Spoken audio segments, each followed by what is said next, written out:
네, 로마서 12장부터 16장까지의 말씀 주제를 한마디로 한다면 그리스도의 사랑입니다. 사랑은 율법의 완성이고 이 사랑이 그리스도인의 삶의 전부입니다.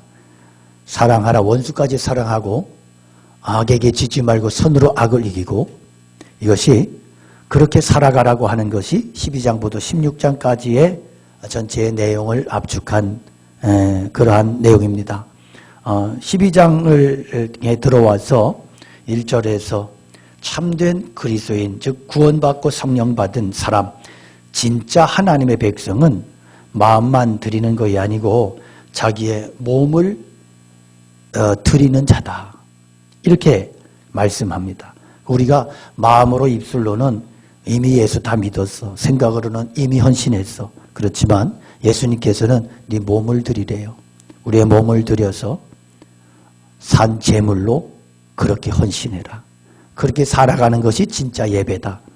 그래서 하나님께서는 우리의 몸을 하나님께 구별하여 드려서 예배자로, 예배하는 삶으로 그렇게 살기를 원하신다는 거예요. 또 참된 크리스찬은 세상을 본받지 아니하고 하나님의 뜻을 추구하고 순종해서 살아가는 사람이라고 2절에서 말씀을 합니다.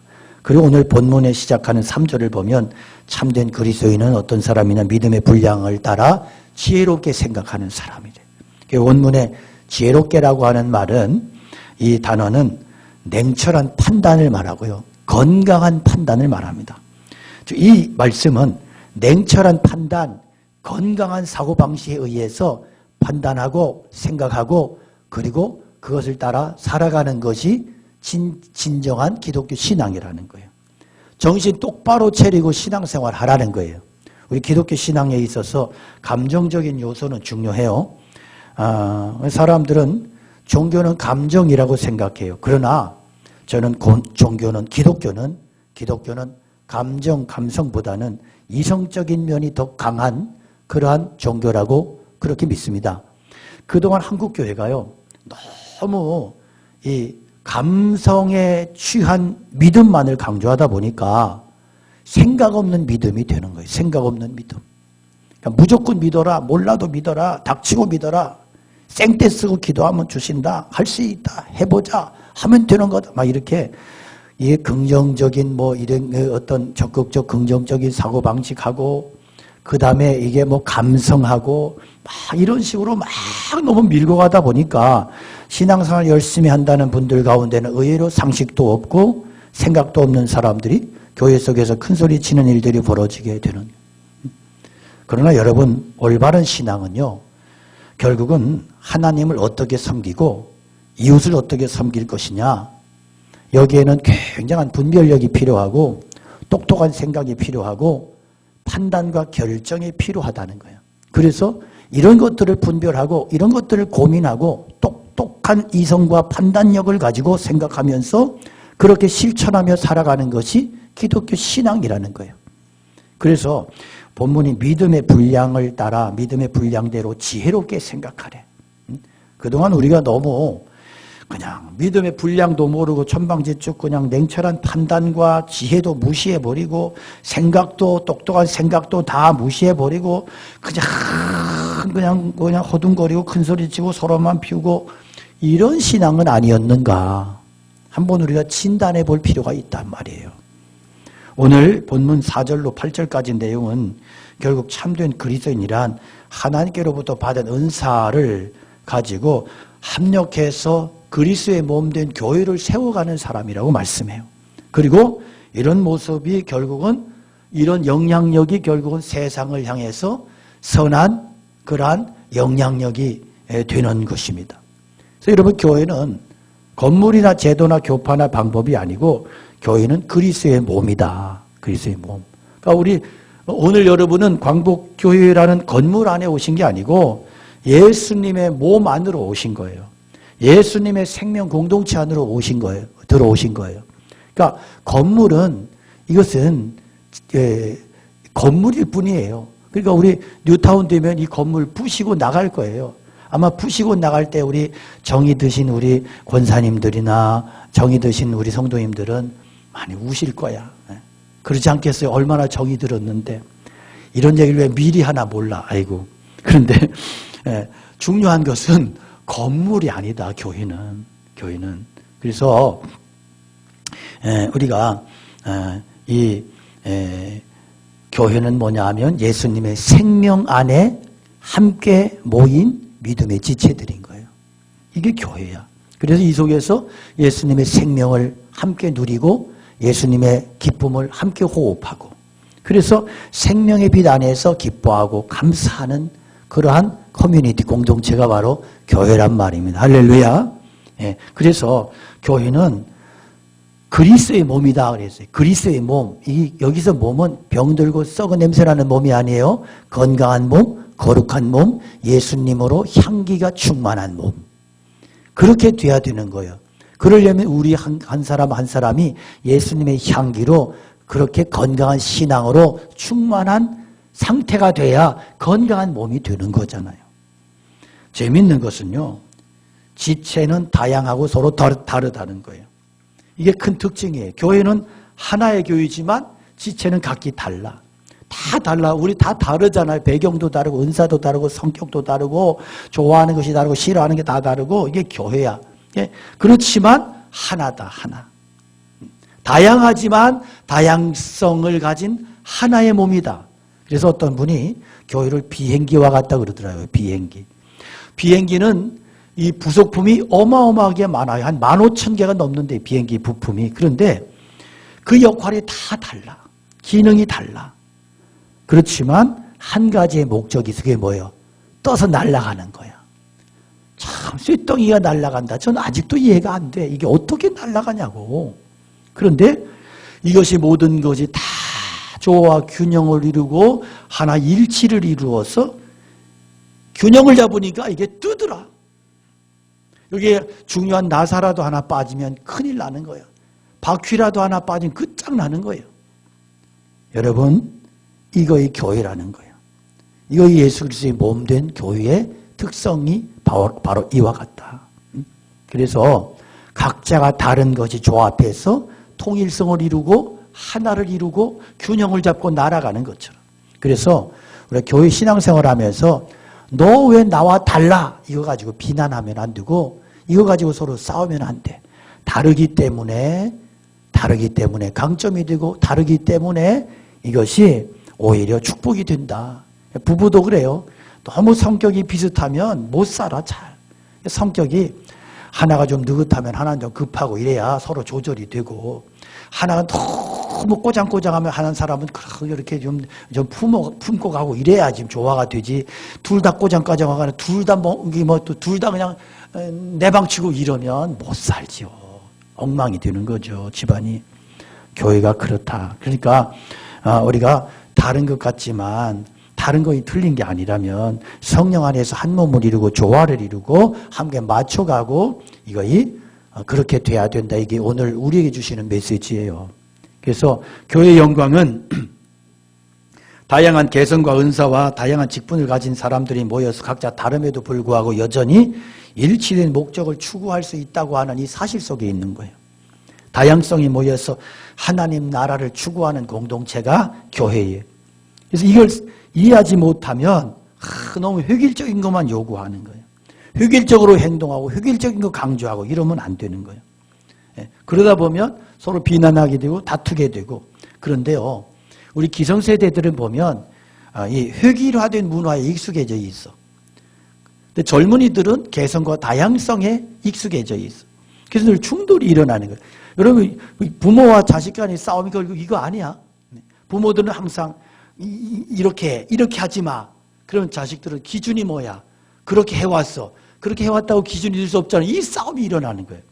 그러니까 하나님의 나라는 다양성 속에서 하나의 일치를 향하여 가는 거예요. 그러니까 가정도 그렇게 되면 건강한 가정이 될 수 있어요. 항상 나를 따라와. 이게 꼰대 문화야. 꼰대 문화. 근데 이 꼰대 문화는 보니까 일본 문화더라고. 이 기자 출신이었던 전여옥 씨가 쓴 일본은 없다라는 책이 있어요. 여기에서 이분은 일본은 진짜 없대. 일본에게 배울 게 하나도 없대.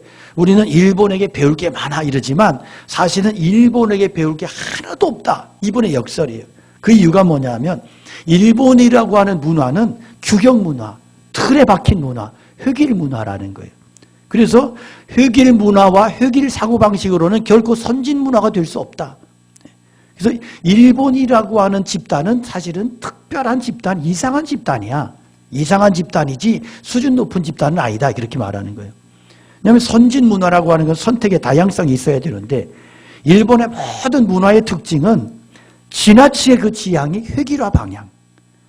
그래서 개성이 없다. 개성이 무시되는 민족. 그리고 개성 패션주의를 지향한다 그래요. 그러니까 여자들이 똑같은 핸드백을 들고 다니고 다 명품, 시계도 다 롤렉스, 샤넬, 크루티에 이런 시계를 다 차고 다니고 다른 걸 차고 다니면 이상해서 못 차고 서로가 그 어떤 공동체에서 떨어져 나가는 불안감 때문에 못 차고 이런 문화 속에서는 창조적인 문화를 지향할 수 없다. 이렇게 주장을 해요. 참 일리 있는 주장이라고 생각을 합니다. 우리가 가정에서 자녀 양육할 때도 자식들에게 이렇게 해야 돼. 저렇게 해야 돼. 이건 하지 마. 이건 해야 돼. 이러다 보면 그 뇌가 어떻게 되냐 하면 뇌가 창조력을 잃어버리는 거예요. 그래서 부모가 이야기할 때까지 기다려. 너 이거 안 했어. 하라고 안 했잖아. 하라고 안 한다고 또 안 하냐? 사람 환장하는 거예요. 이래서 싸우고 아이들이 창의력을 잃어버려. 자기가 똑같은 자식을 만들어버리는 거예요. 멍청하게. 왜? 자꾸 그렇게 요구하고 획일화를 계속 강요하다 보니까 그러다가 나중에 힘센 자식은 뛰쳐나가고 반항하고 막 대결하고 이래 되는 거예요. 여러분 기억할 것은요. 하나님이 우리에게 각자에게 다 개성과 다른 은사와 직분을 주셨다고요. 그래서 우리가 어떻게 하면 이 다양성을 인정하면서도 하나의 통일된 목표를 향해 갈 수 있을까? 이걸 고민하고 인정하면서 기도하면서 주님의 몸된 교회를 세워나가야 된다. 이것이 교회의 과제인 거예요. 바울 사도는 그리스도의 몸으로 교회를 몸에 비유하잖아요. 그러면서 각각 받은 은사가 다르다. 이 은사라고 하는 단어는 카리스마라는 단어입니다. 보통 우리가 카리스마라는 단어를 특별한 의미로 자꾸 써요. 그래서 우리 목사님 카리스마가 넘쳐. 막 그런 말은 막 굉장히 막 뭔가 영적으로 막 충만한 것 같고 막 힘 있는 것 같고. 그런데 사실 카리스마라는 단어는 그런 게 아니고 일반적인 은사와 재능도 포함이 돼요. 그러니까 주로 예언하고 병 고치고 강력하고 어떤 성령의 역사가 엑스타시 그런 것만 카리스마가 아니고 위로하고 구제하고 섬기고 베풀고 봉사하고 이게 다 카리스마예요. 카리스마. 그러니까 이게 무슨 얘기냐 하면 저의 사역만 귀한 게 아니에요. 여러분을 섬기는 사역이 귀하고요. 긍휼의 사역이 귀하고요. 청소하는 사역 귀하고요. 그리고 식사 봉사하는 사역도 귀하고요. 다 아이들 키우는 사역도 다 귀한 거야. 귀한. 이게 다 하나님의 은사라고. 그래서 소중한 거예요. 그래서 교회는 이러한 은사가 어떤 것은 귀하게 어떤 것은 천하고 이게 아니에요. 이건 잘못된 거예요. 이게 병적인 사고예요. 다 귀하다. 다 귀해. 그래서 서로에 대해서 다른 것에 대해서 감사해야 되고 또 그 은사에 대해서 하나님께 감사해야 되고 그러니까 가만히 보면요. 왜 싸우느냐? 달라서 싸우는 게 아니고 미숙해서 싸워. 성숙하지 못해서 싸워. 그러니까 나이가 들었다고 성숙합니까? 천만의 말씀이요. 이 차일드 자아가 성숙하지 못하면 이 성인 자아로 성숙하지 못하면 나이가 들어서 더 심각해져. 나이가 들어서. 그래서 여러분 연세가 높아지면 싸움이 더 잦아요. 싸움이 더 이렇게 없어져요. 예? 우리끼리만 이야기해봐. 연세가 높아지면 싸움이 더 많아져. 왜 그럴까? 이게 어린이 자아가 더 득세를 해서 그래. 그러니까 자꾸 성숙해져야 되는 거예요. 성숙해지면 싸움이 없어져. 미숙하면 분열하고 지배하려고 막 자기 주장을 내세우고 이런 미숙해서 그래. 그게 리더십이 아니에요.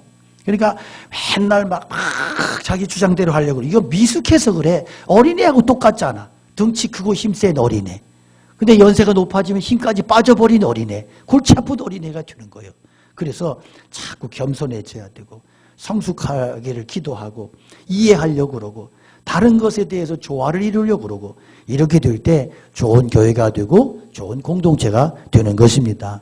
은혜는 같지만 은사는 달라. 달라야 돼요. 달라야 돼. 하나님이요.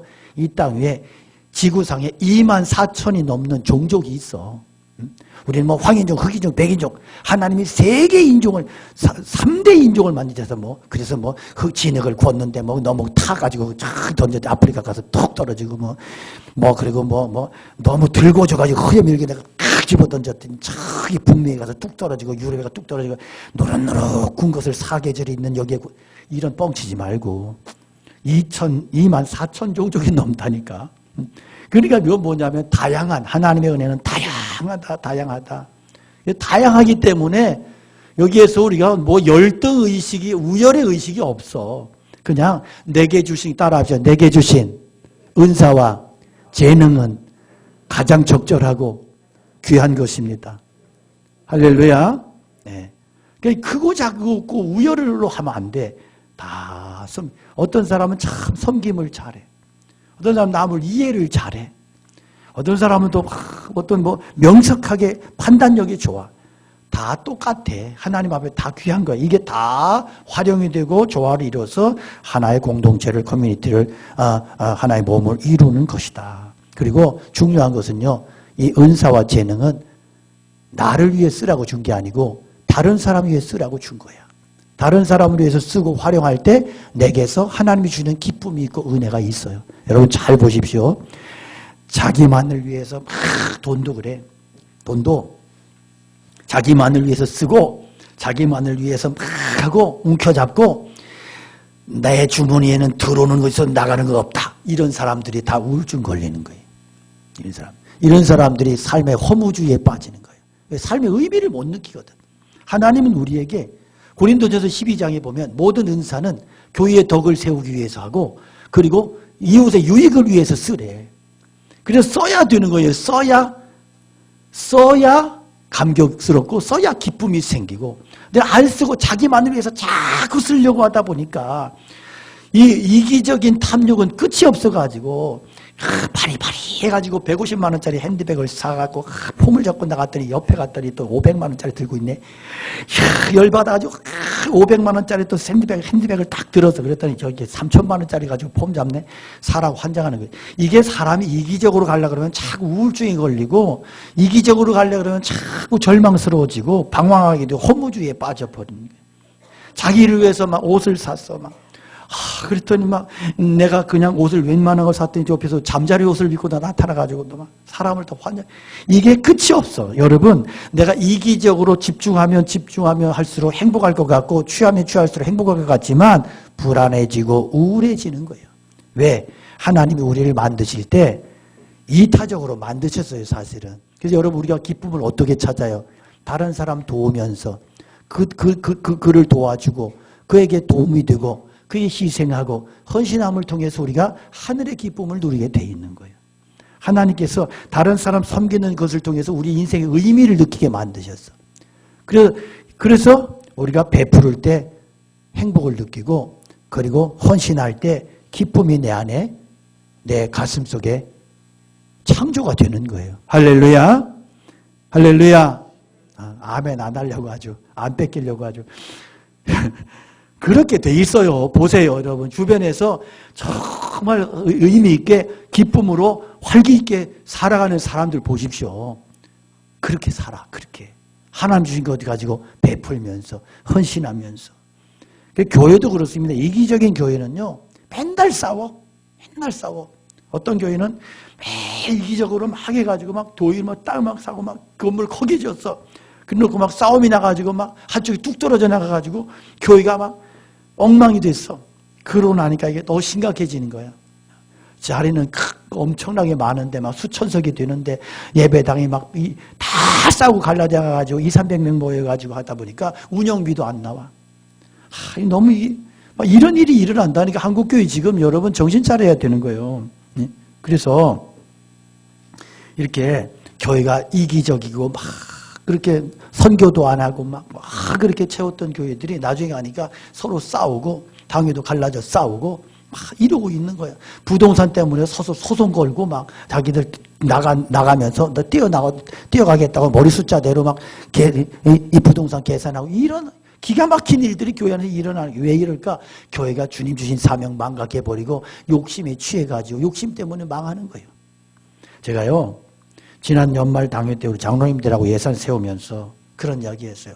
우리 이제 내년에 올해죠. 이제 재개발 때문에 재정도 많이 진출이 되고 건축 문제도 있고 여러 가지 힘들 수 있는데 선교비 문제를 어떻게 할까? 그래서 제가 장로님들께 한번 떠봤지. 우리 장로님들 어떻게?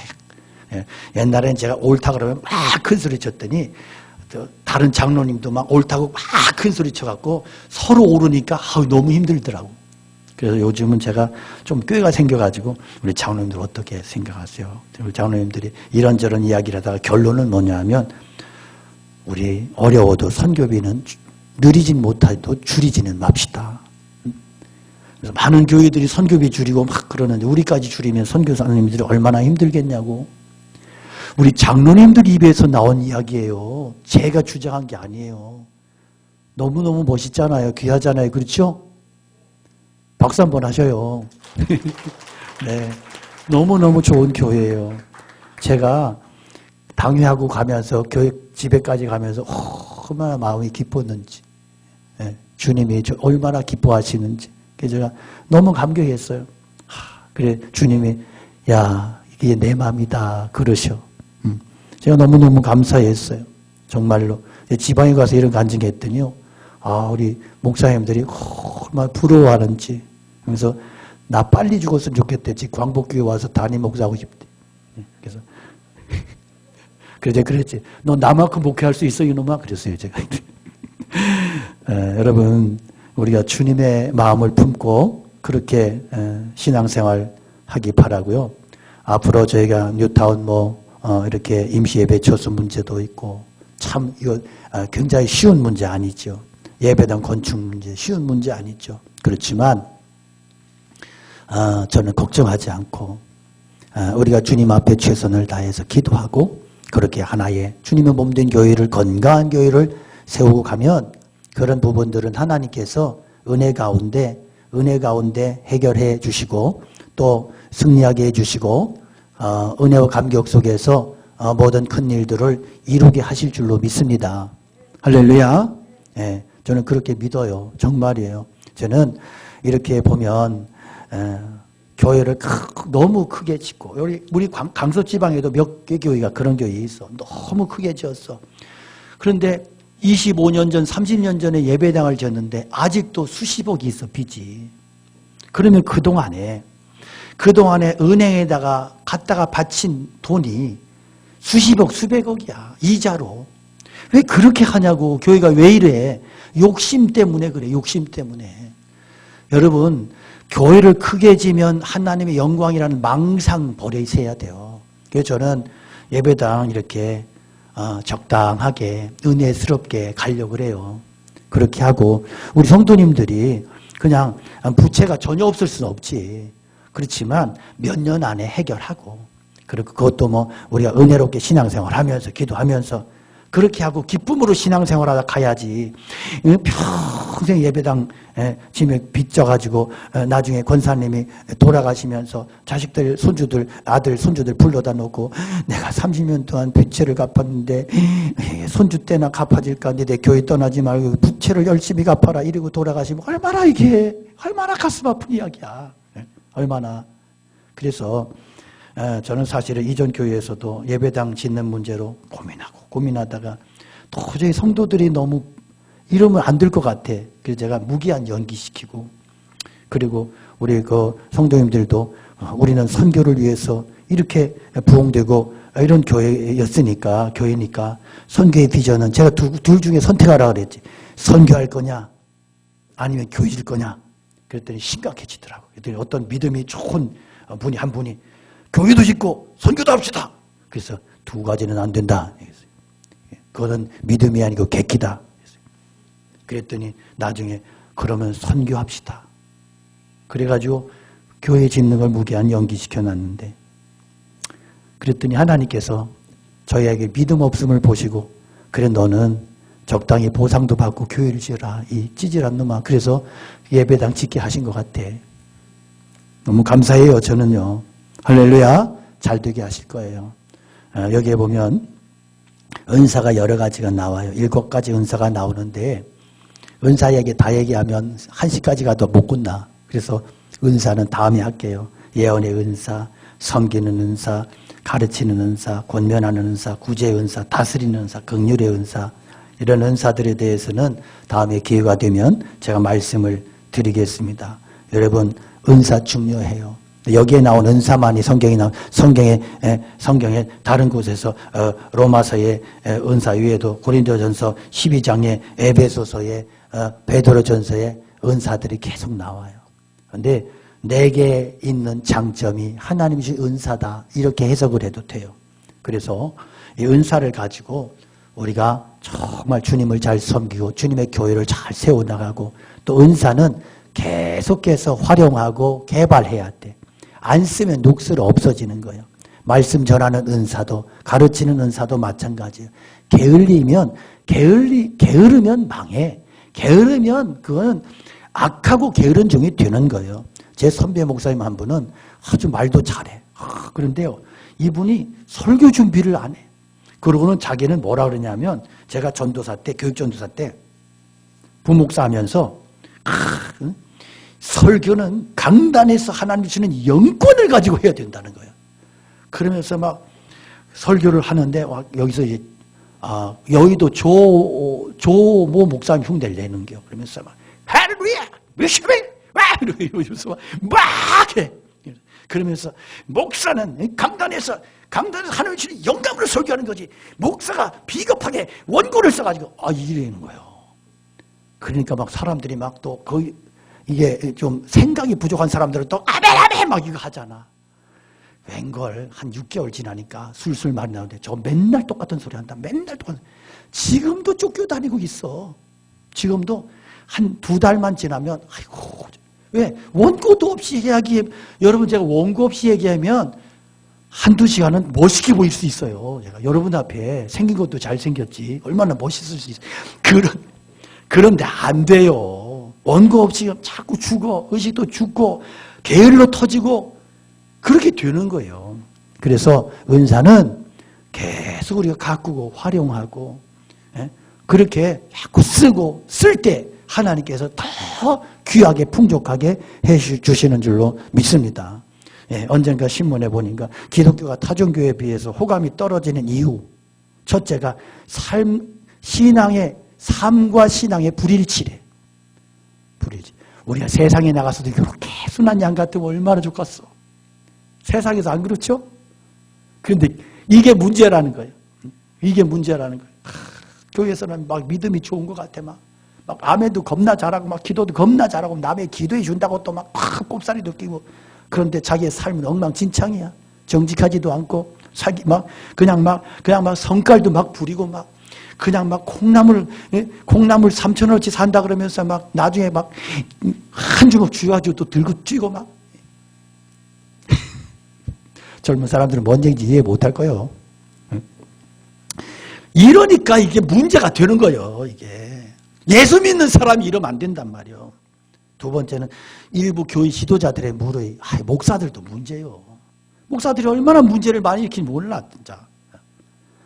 그만 얘기할게. 이런 거 이단이 너무 많아서 그렇대. 이단이 너무 많은 것도 우리들의 책임이요. 목사들이 제대로 못 가르쳐 그래요. 교파의 난립, 교회의 세속화 이런 것들 가만히 듣고 보니까 우리가 핑계할 수 없어. 맞아, 그 말이 맞아. 그렇다면 우리 어떻게 해야 되겠어? 우리가 교회를 잘 세워야 된다. 하나님의 교회가 세상으로부터 욕먹지 않도록. 코로나 때문에 인식이 너무 많이 나빠졌잖아. 그래서 우리가 더 정신 차려야 돼. 그러니까 더 신경 쓰고 더 질서도 지키고 잘해야 돼. 방법이 없어. 왜? 지금은 여론의 시대야. 옛날 아날로그 시대는 옆에서 뭔 일이라도 몰라. 옆 동네에서 30명, 40명 죽어나가도 그래도 한 1년쯤 지나서 야, 그 동네에서 작년에 30-40명이 죽었대야. 그랬대? 지금은 안 하잖아요. 지금은 무서운 세대에, 그러니까 여론으로 죽고 살아. 그러면 교회는 지혜로워야 돼. 그래서 이 여론에 문매를 맞으면 안 되고, 여론에 피해를 당하면 안 돼. 그러니까 더러워서도 지키고, 지사에서도 지키고, 정말로 하나님 앞에 철저하게 우리가 윤리적으로 도덕적으로 하자가 생기면 안 된다. 그래서 질서도 지키고 거리두기도 하고 이렇게 하고 예배를 드리는 거예요. 그래서 이것만이 아니고 우리가 정말 선한 영향력 가지고 믿음의 거룩한 영향력 가지고 세상을 섬기고, 여러분이 서 있는 곳에서, 여러분이 서 있는 삶의 현장에서 따라합시다. 몸으로 예배하자. 할렐루야. 몸으로 예배하셔야 돼요. 이 오늘 말씀과 연관이 된 거예요. 몸으로 예배하는 자는 자기 자신의 은사를 활용해서 주님을 섬겨. 세상 속에서, 교회 속에서. 그럴 때 믿음의 선한 영향력이 세상을 향하여 나가는 것이고, 뭐 세상은 둘째치고 여러분의 가정에서부터 이 영향력이 나갔으면 좋겠어요. 아내에게, 남편에게, 자식들에게, 부모에게. 그래서 우리가 정말로 작은 예수님의 성품을 닮아서 작은 예수가 되고 예수님이 되고, 세상에 간절히 원하옵기는 여러분, 예수 그리스도의 신령한 몸된 교회가 더 이상 세상으로부터 비웃음 당하고 유린 당하고 욕먹지 않도록 최선을 다해서 주님을 섬겨갈 수 있기를 축복합니다. 축복합니다. 그래서 교회 속에서 여러분, 그리스도의 몸이야. 다투지 말고 싸움하지 말고 이해하고 상대방을 배려하고 내가 포기하고 손해볼 줄도 알고, 그렇게 해야 몸이 건강해지잖아. 그래야 몸이 아름다워지고 귀해지잖아. 그래서 정말로 우리의 사랑하는 광복교회 공동체를 통해서 믿음의 선한 영향력이 세상을 향하여 흘러나가서 에스겔서 37장의 말씀처럼 그 죽은 고기가 살아나고 주변이 살아나고 생명력이 회복되는 그러한 하나님의 역사를 이루어내는, 하나님의 역사를 이루어가는 그러한 복된 교회 성도님들 다 되시기를 주님의 이름으로 축원하고 축복합니다. 할렐루야. 우리 함께 말씀 기억하면서 찬양 올려드리겠습니다.